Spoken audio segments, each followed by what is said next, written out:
যদিও এটা একেবারে ছোট বড় ছোট আমল না, কিন্তু এটার পাওয়ার অনেক অনেক বেশি। বুঝছেন, আমরা তো শুধু হইয়া অনেক জিনিস আছে শুধু হইয়া বগল তলি জীবা থালায় তার গুরুত্ব দিই না, কিন্তু সর্বশেষ সময় দেখা যায় এই শুধু বেড়া ওই খামোয়া কথা জুড়ে হন ঠিক কিনা? হ্যাঁ, ও শুধু বেড়াই খামোয়ায়, কিন্তু এটা তো আমরা হিসাবে বাড়া ফালাই দিয়েছিলাম, এটা একটু দরকার, এটা বেদরকারি একটা জিনিস। কিন্তু বিপদ হলে দাদা ইসরে ফোফাল রে ফোফাল, এটাও তুই আমার দরকারি আমার।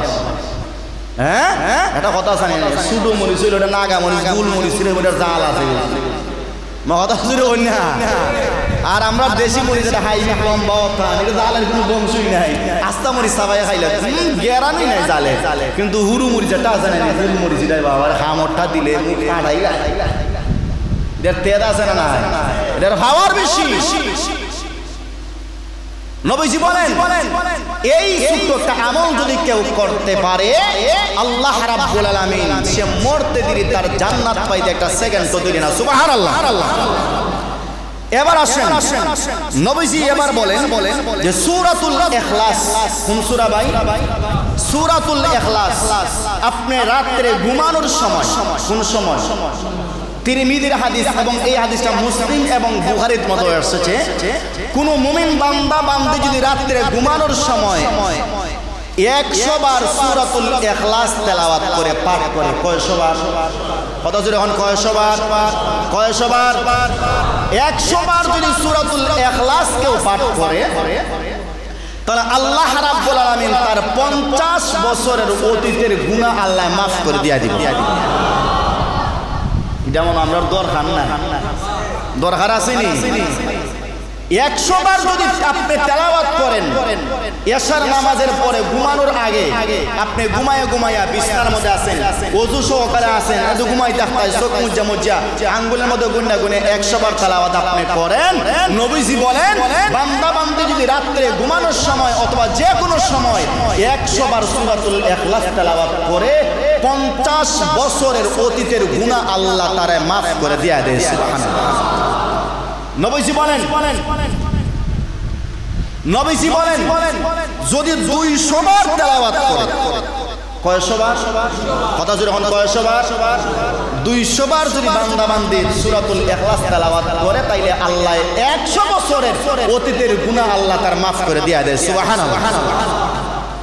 আমরা গুনাহ মাফ করার দরকার আছে না নাই?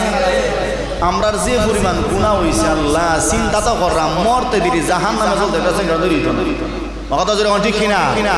আর আমরা কিছু মানুষ তো আমরা আছি এমন মনে করি যে আমার যে পরিমাণ নেক আছে, ইটা ওয়াজ আপনার দুধটা শুনছি, আমার যে পরিমাণ নেক আছে আল্লাহ জান্নাত দিতা না, এখানে দেওয়া লাগে। নাউজুবিল্লাহ হইতে নাই? হ্যাঁ, আল্লাহ জান্নাত দিতা না, দেওয়া লাগবে তো, আমল হরাম নবী। নাউজুবিল্লাহ জোরে হয়। এজন্য 100 বার যদি 200 বার তেলাওয়াত যদি আপনি করেন আল্লাহ রাব্বুল আলামিন আল্লাহ আপনার 100 বছরের গুনাহ আল্লাহ মাফ করে দিয়া দিবে। তিরমিজির হাদিসে নবীজি বলেন কোন বান্দা বান্দি যদি 20 বার এই সূরা তেলাওয়াত করে, সূরাতুল ইখলাস ছোট্ট সূরাটা কয়বার? কথা জোরে কোন কয়বার? তাহলে আল্লাহ রাব্বুল আলামিন তার জন্য জান্নাতে একটা দালান বানান, একটা ঘর বানায় দেয়। সুবহানাল্লাহ। একটা ঘর বানায়, কোন জায়গা? জান্নাতে না দুনিয়ায়? জান্নাতে একটা ঘর বানায় দেয়।